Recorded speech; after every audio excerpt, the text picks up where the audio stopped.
Welcome to the Startup Support Surgery podcast, where we light the entrepreneurial spark in medics and healthcare professionals. Join me, Dr. Jo Watkins, GP, business coach and co-founder of The How People, on a journey to discover where your medical know-how meets the business world. This will help you find some clarity on how to balance work, passions and family so that you can gain more freedom and control over your life, but also continue to help people, which is actually why most of us went into medicine to start with. Embarking on this entrepreneurial adventure is not easy. It is a roller coaster of emotions, but it's hugely rewarding and exciting in the process. Drawing on my 20 years of blending medicine and business as a GP, I am here to share experiences, insights and lessons. Expect lively chats, expert interviews and real-life stories from medics who have taken their own path. Let's break free from traditional healthcare norms and explore more innovative ways of making a real difference to people's health and well-being, along with paving the way for a brighter future for us as healthcare professionals. Oh, don't miss my free PDF called From Stethoscope to Startup, which is an 11-page guide in the show notes full of practical help and advice.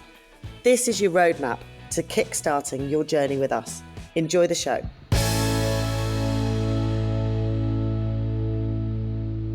So this week on the podcast, I am chatting with Charlotte Ellis Maldari, who has spent nearly 20 years helping leading creative businesses find their ideal clients and build lasting authority. Charlotte believes that you should establish yourself as an authority in your field and then automate your outreach so that clients come to you ready to invest their time and money. Charlotte and I met nearly a year ago through a group program I'm in with Gemma Gilbert, and I was really fascinated about what she was offering. We've kept in touch and we've been working together over the last couple of months. Charlotte has sales and marketing and all of these things that us medics find deeply uncomfortable, literally in her bones. And in this episode, we have a really rich and informative conversation that will really help anyone who is ready to go in their business and ready to reach a wider audience. This is really important stuff. Her reflections and analogies, such as the importance of teaching a man to fish and the importance of not labeling ourselves as one thing or another, really resonated with me, reflecting on my journey into business and beyond. We discuss all sorts of things. We discuss marketing, we discuss sales, we discuss brand, we discuss building a business that works for you as a busy parent, a busy medic, and a busy hands-on mum. Charlotte is active on LinkedIn and she has offered us a freebie, which we will be linking in the show notes. So I am delighted to welcome Charlotte to the show.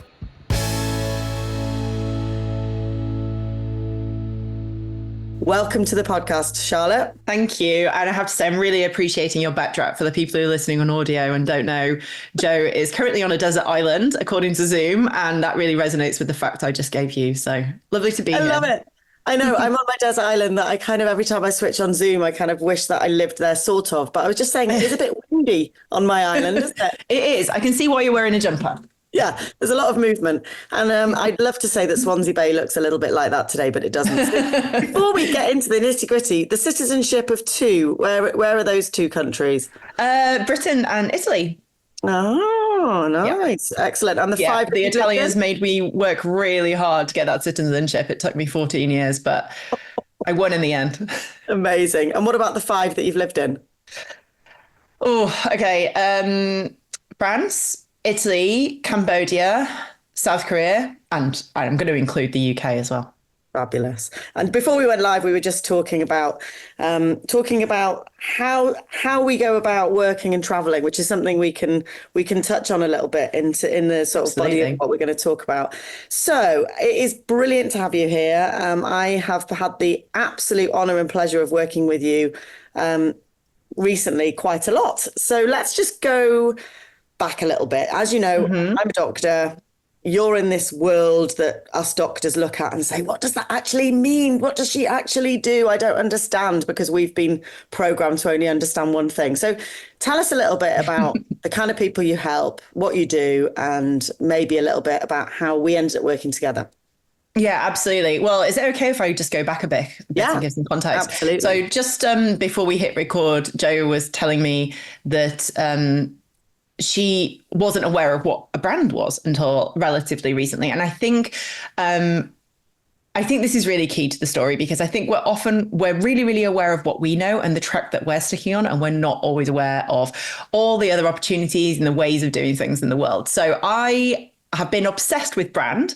So for as long as I can remember, I have known that I've wanted to work around the world of brand, but I was shit at art at school, and I was like, well, that means I can't be a creative person. You know, at school, and they just like put you into these, they just put labels on you. It's like, you're not creative, you're the humanities person, you're not a science person, you'll never be a doctor. It was like, you know, you can't do all three sciences at GCSE, so those opportunities are off the table for you, which is something I've thought about a lot when we've been working together, and the kind of the mindset of who you work with. So with that in mind, I went to university to do marketing with a kind of communication and fashion slant at Leeds Uni, and then I've worked with creative agencies for the most part during my time in companies as an employee, as kind of one of the only non-fee earning people within the business, which is a really weird role to be in a service provider. So I have worked in raising the profile and winning new business for those agencies. That's been the vast majority of my time in industry. And there was a bit of a curveball that happened. I left my last agency that I worked at full time, and where I was head of marketing and new business and across three different continents. And I had an opportunity to go work with a tech startup, a very well-funded tech startup in Silicon Roundabout. It was the heyday of that world, and there was so much money going into it because of EIS funding, etc. And I came into this company who really they had no marketing function whatsoever. So it was completely blank slate. And this was so weird for me because I'd come from working in like really regimented kind of environment. You know, agencies are very precise. They're like perfection. Everything has to be done a certain way, to tech startups, which, you know, the mantra of the industry is move fast and break things. So I had this incredible opportunity to experiment a lot more. And over the period of about 6 months, I realized I'd learned more in that 6 month period than I had in kind of like the preceding 10 years. And if I could take my experience in with technology, automation that I developed during that tech startup, marketing role, and then bring it back to the agencies that I really loved and missed working with, frankly, then we had the potential to kind of really accelerate what they were capable of doing, the reach that they had, the new business opportunities that would come in. So I basically found like, it's like the little bit, I don't know what it's called in the Venn diagram, where you're like that plus that equals superpower. So then I started my own consultancy, Caffeine. Predominantly working with creative agencies from kind of one person through to 250 people in multiple countries, helping to do exactly that. We raise their profile, help to draw new business into them rather than go and cold call or do ads or like just hammer people over the head with a message when they don't want to hear it.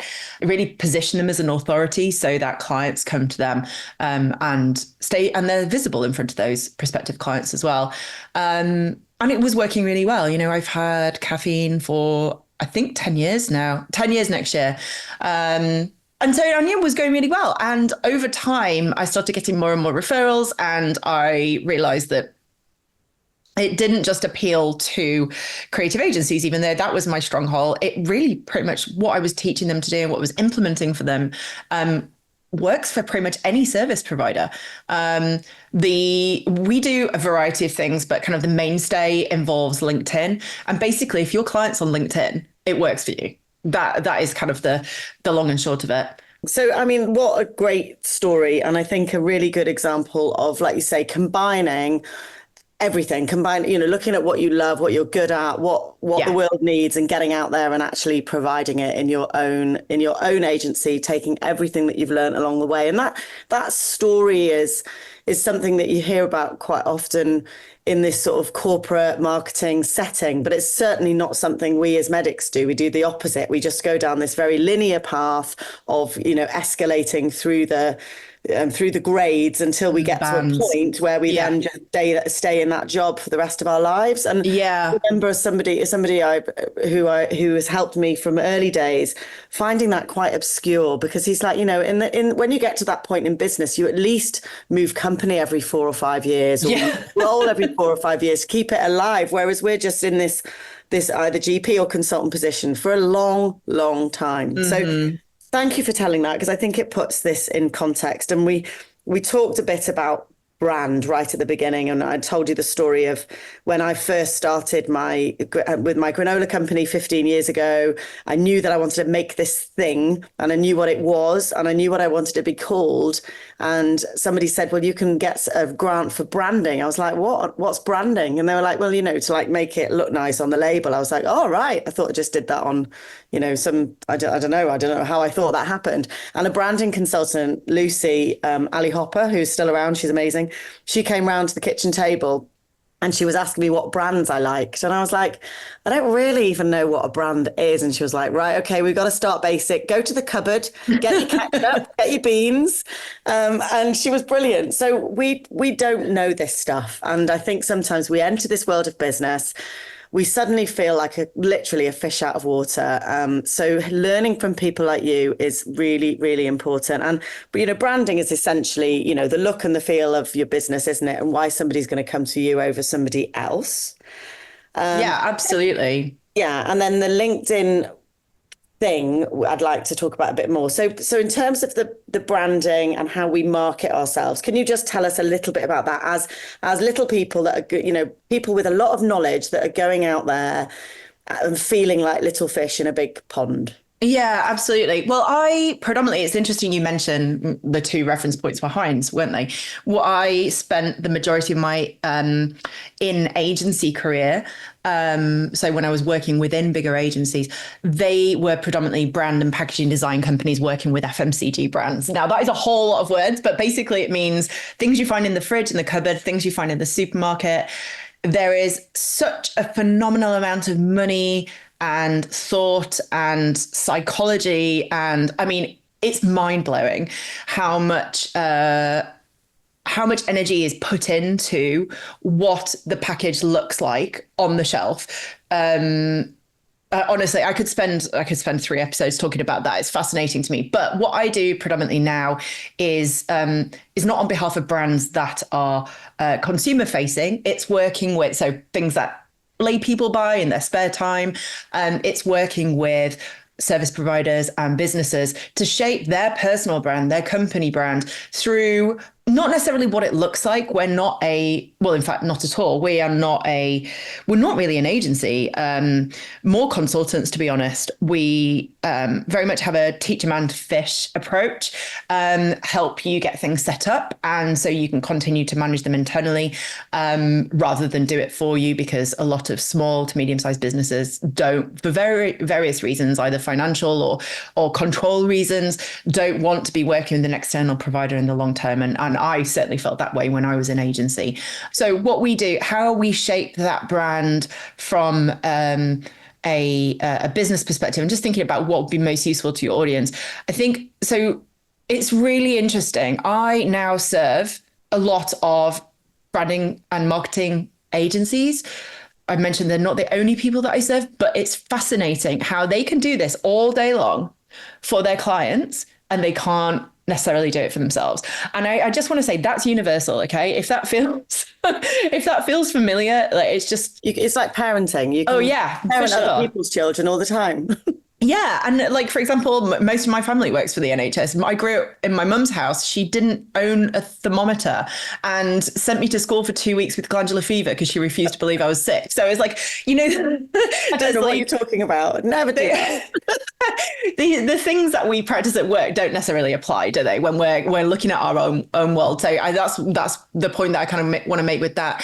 So often I'm taking them back to basics and thinking about, because they are often so the exercise that we make anybody that we work with do right at the very start of working together is define who is their target audience. And I hate the classic, customer profile, like avatar. I hate going through that experience. It's like, to me, it's such a waste of time drawing a picture of what that person's looks like.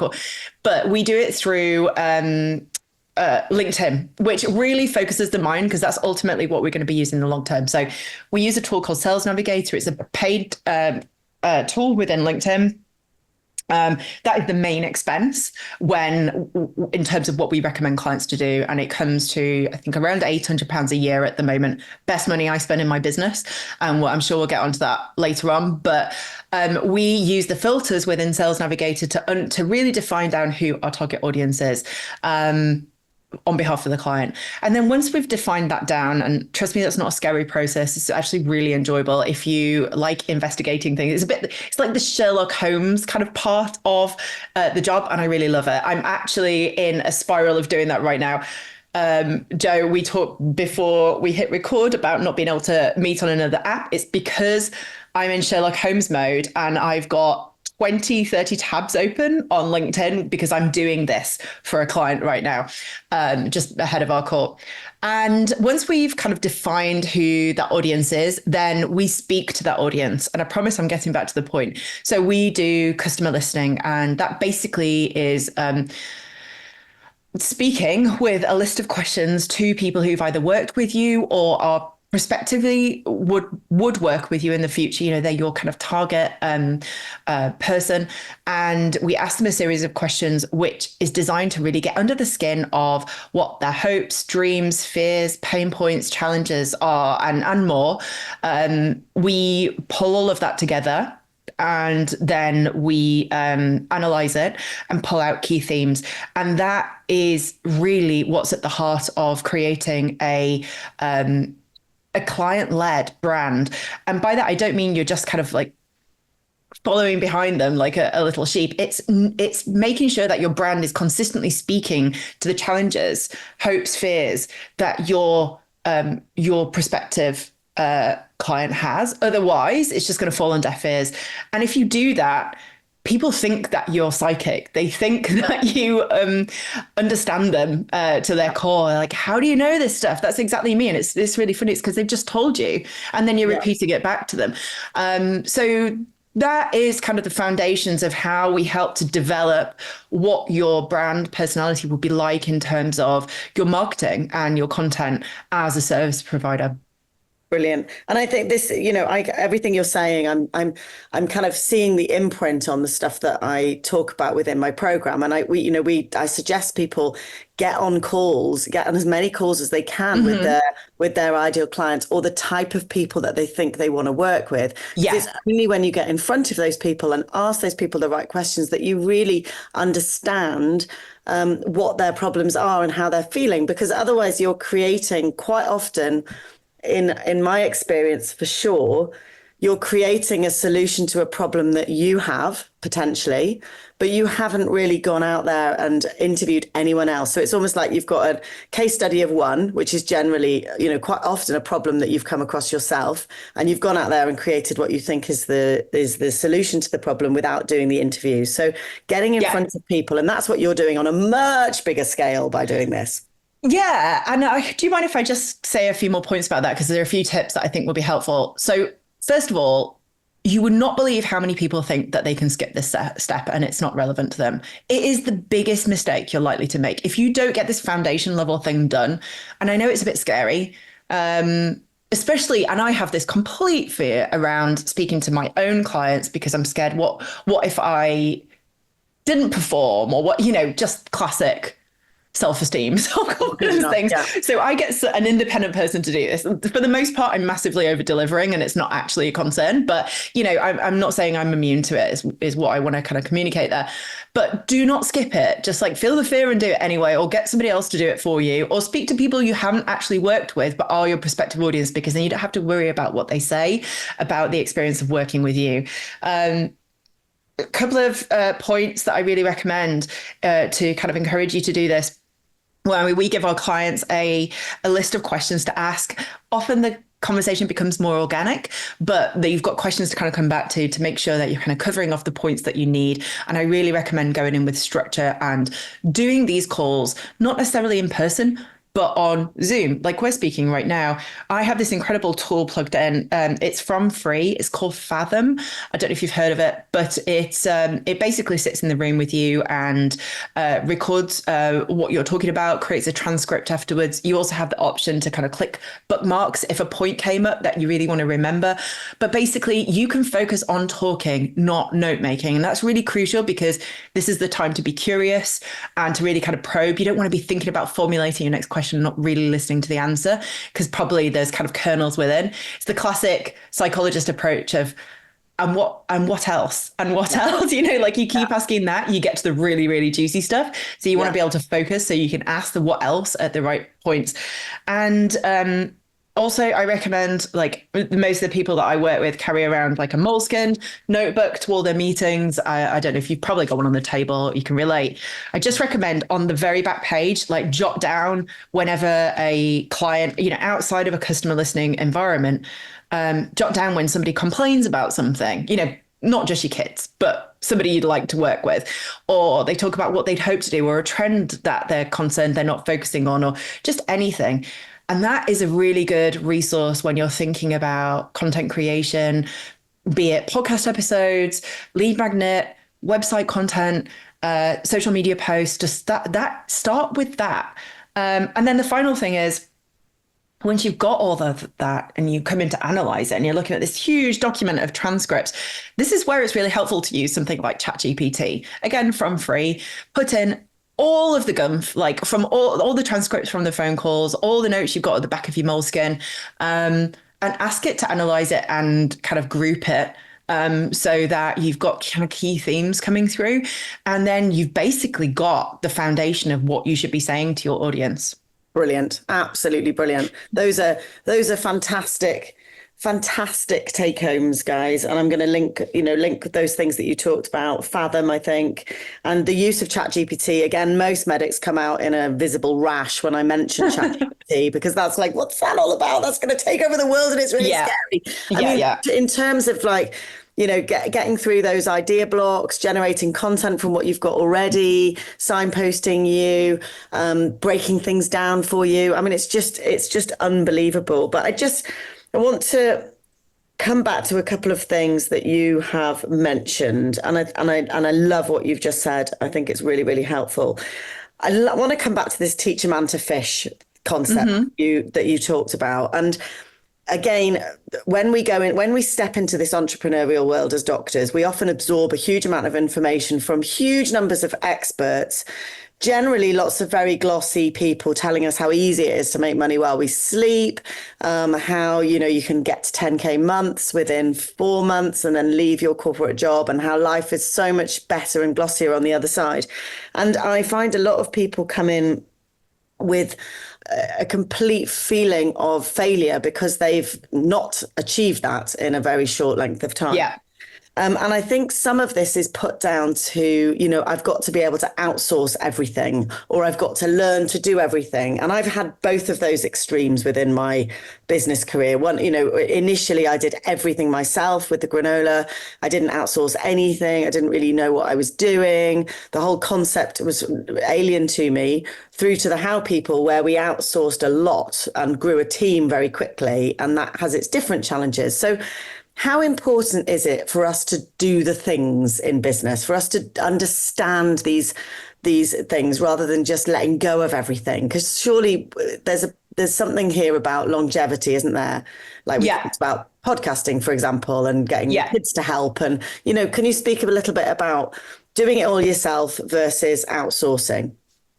Yeah, I wrote a lot of points down as you were talking. I was thinking about how my company has developed itself, because I really relate to what you're talking about. 10K months, 6-figure business, reading Denise Duffield Thomas books, like looking at Marie Forleo, thinking course building is the solution. Like, I don't know if any of these words that I'm saying will resonate with your audience, but I know certainly if you're in the online business world, those are things that will likely pass through your mind at some point. It's really, I have massive shiny object syndrome, and it's so easy to get distracted.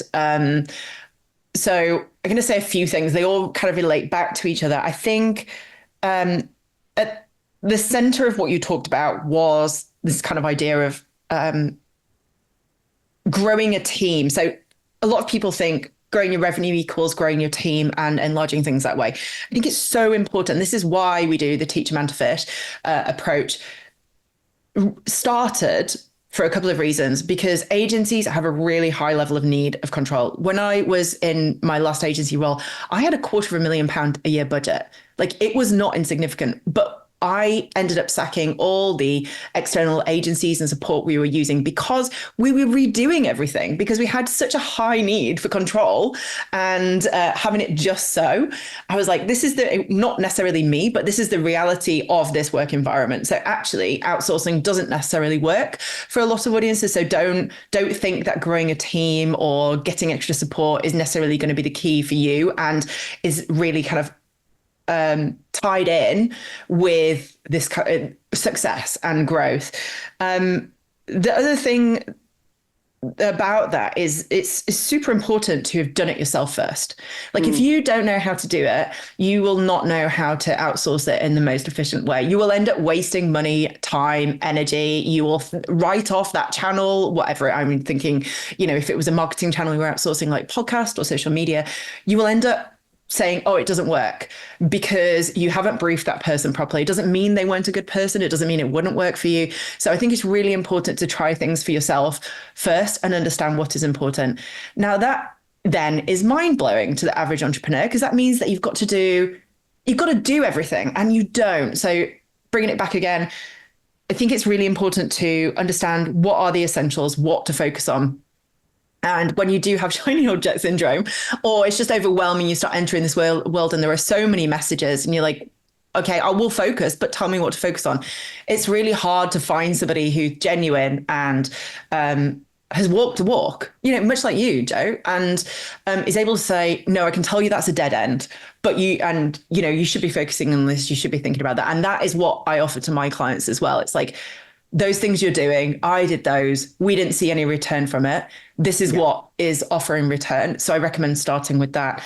So you are going to have to try a lot of stuff, but it's good to have a list of stuff that is appropriate to your type of business, your stage of business, your location, because so much of the resources we look at are from the US, where the audience type is very different, consumer, behavior is just very different. So it's not necessarily suited to your audience. I think there's a couple of other factors that come into this as well. I think it's really important to be self-aware and understand who you are and what your personality is. So it's not a therapy session, but it's like, there's so many, I now see, as you're asking the question, is like, oh yeah, that's why my business took that channel. So for example, we've experimented with loads of different marketing techniques over the years. The reality is I love having conversations like this. So now all of our marketing waterfalls down, cascades down from the podcast, which is essentially just started with me recording conversations I was having anyhow. It wasn't like we went out there and said, we're going to start a podcast. I just hit record on a conversation that I thought would be useful to other people. And how it's evolved is now we're curating. So often it's there's a lot of solo episodes. There's a lot of interviews as well. We're interviewing our clients. We're interviewing our own clients. We're interviewing prospective clients who are kind of a stage further on. We're interviewing other service providers who help our clients, so we can understand what is the kind of hybrid, where do things cross over. But they're all conversations that I should be having in my business for personal, what do they call it? Continuous professional development. I think my mum calls it. She's an occupational therapist, and it's that kind of thing. So think of it as that for your non-NHS role. If you have your own business. I love that. So we have an appraisal system in the NHS, and we do CPD, we do learning. Yeah. To get through our appraisal, and it is the same. I love that analogy. I'm going to have to go and create some sort of PDF about it, but it's just so right. It is our continual professional development, and it is our personal development, and we cannot expect to outsource. I think you're totally spot on. Outsourcing stuff and not understanding means that you're not giving the information, and people you outsource need information to be able to do a great job, and however amazing they are. So I think that's brilliant.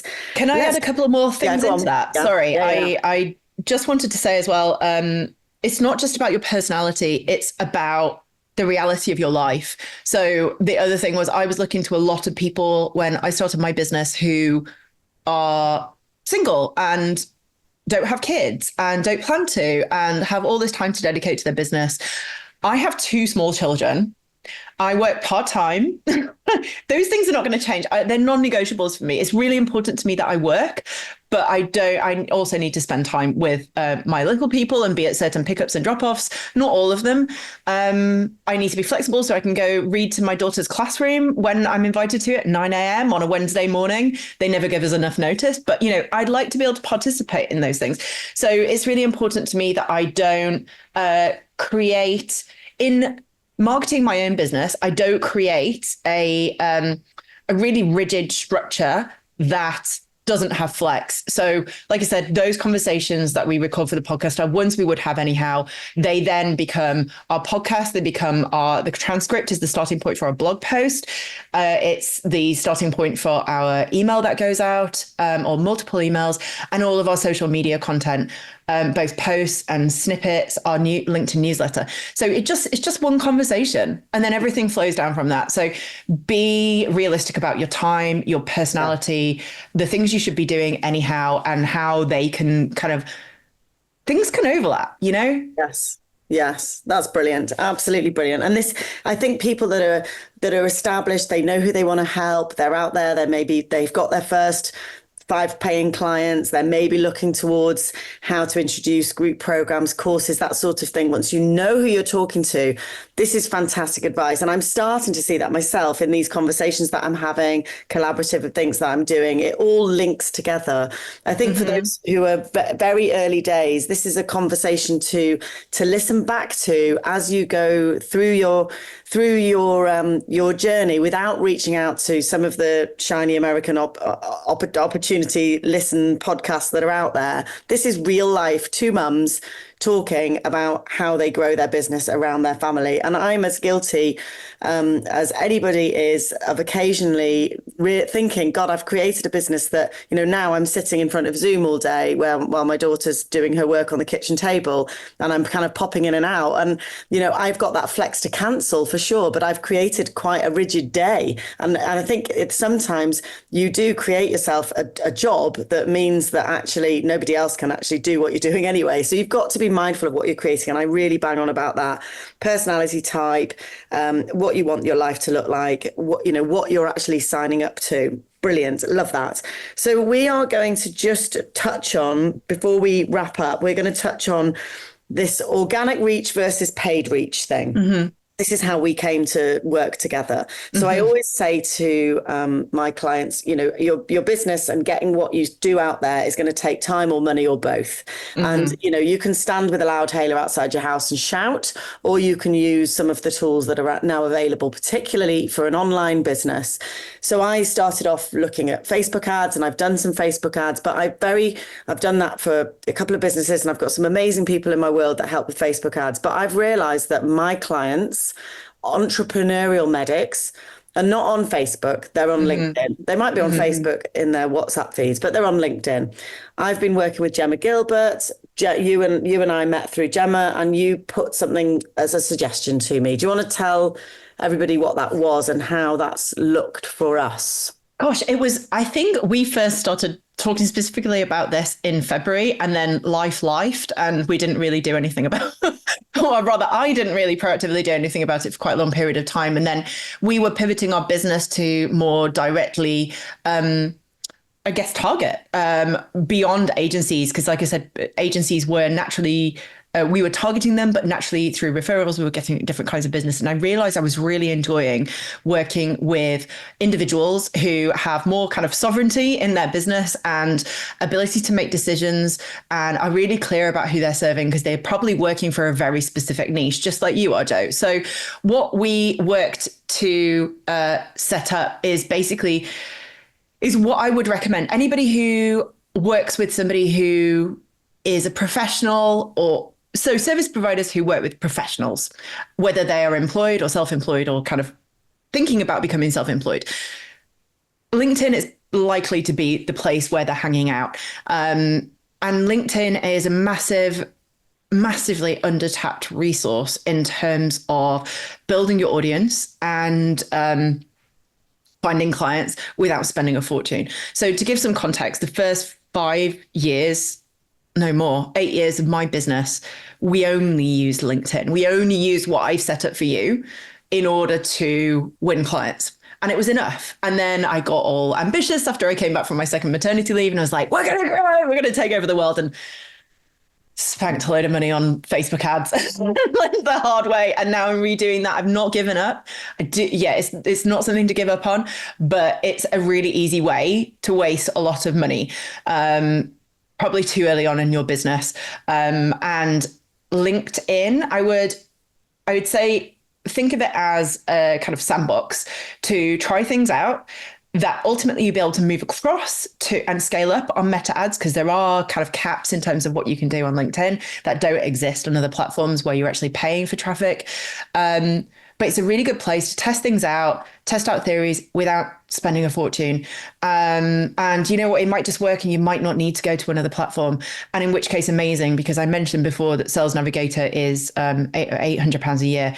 That could essentially be your marketing budget for finding your audience. And it was for us, like I said, for the vast proportion of time that we've, that Caffeine has been in existence.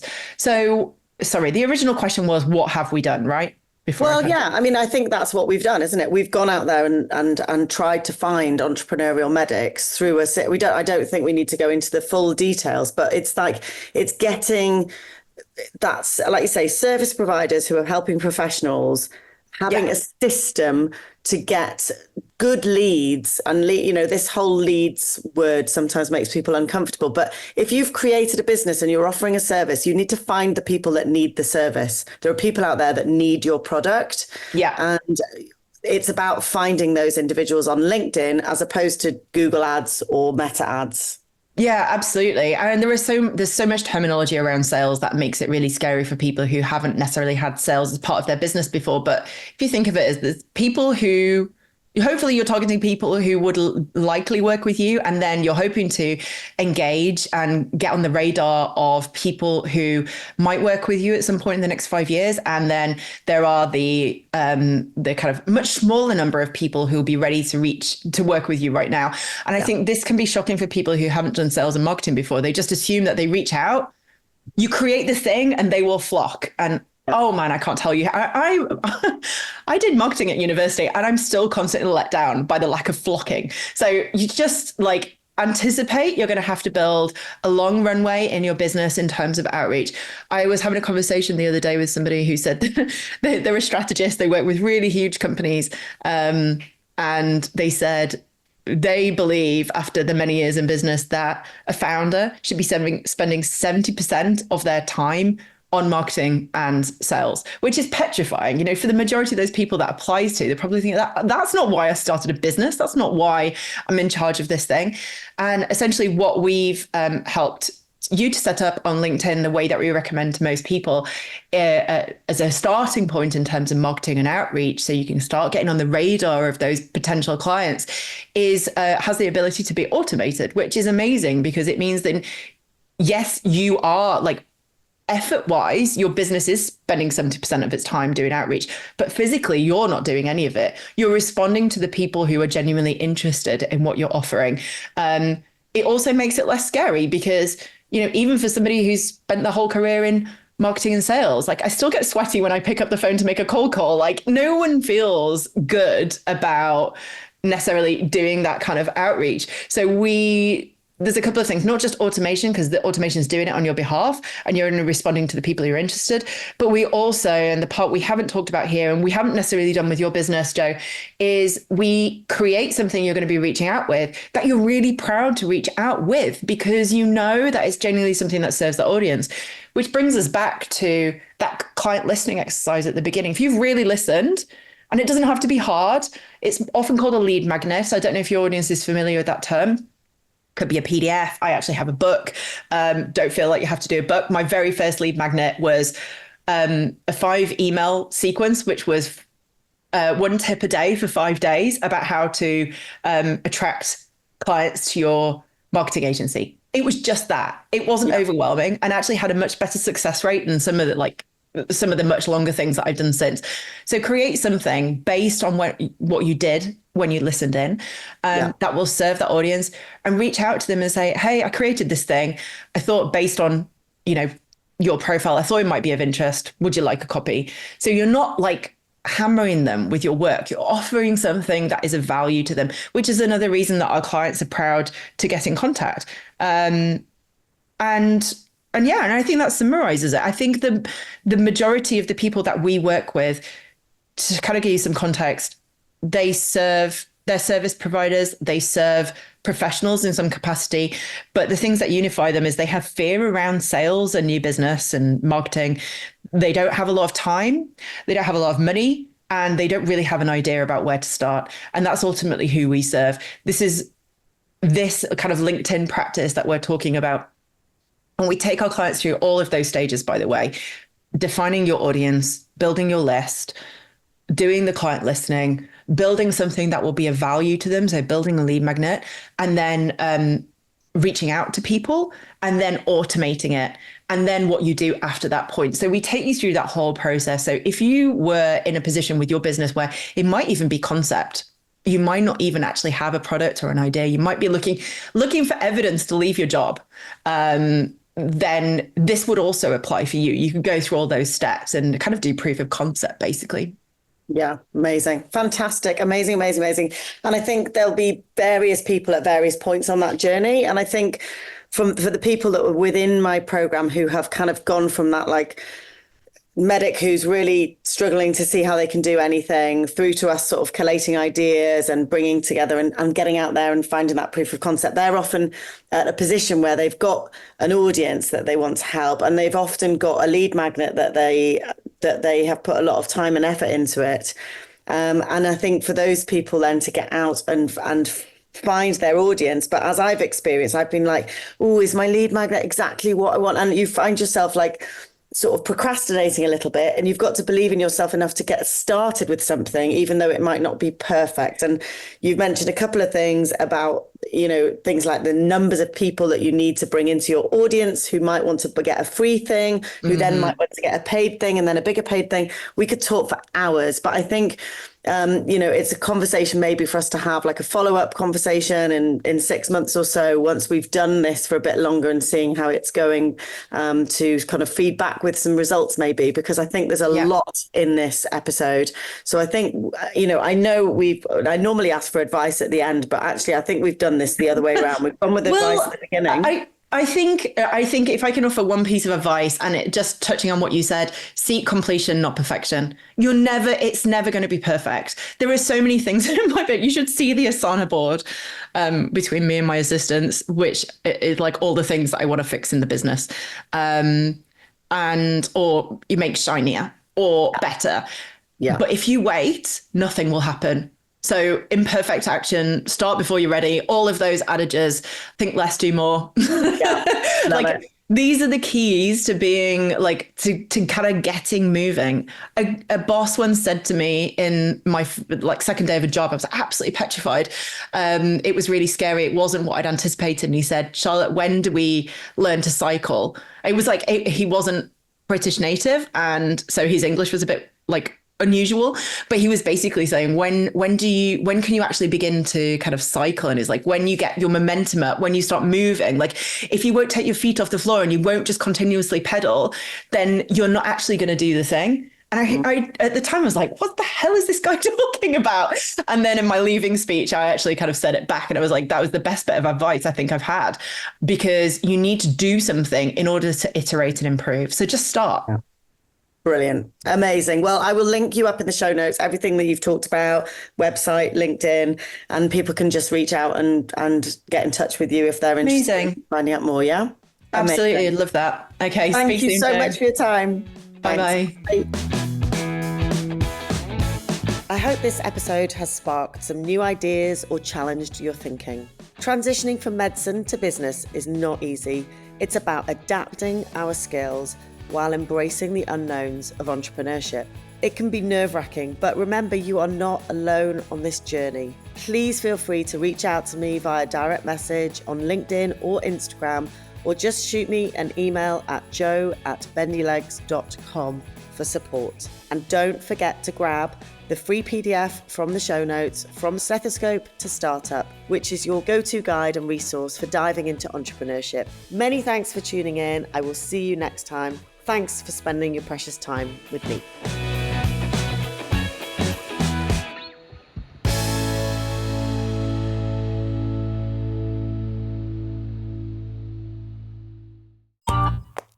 This has been a Monkey Pants Productions podcast.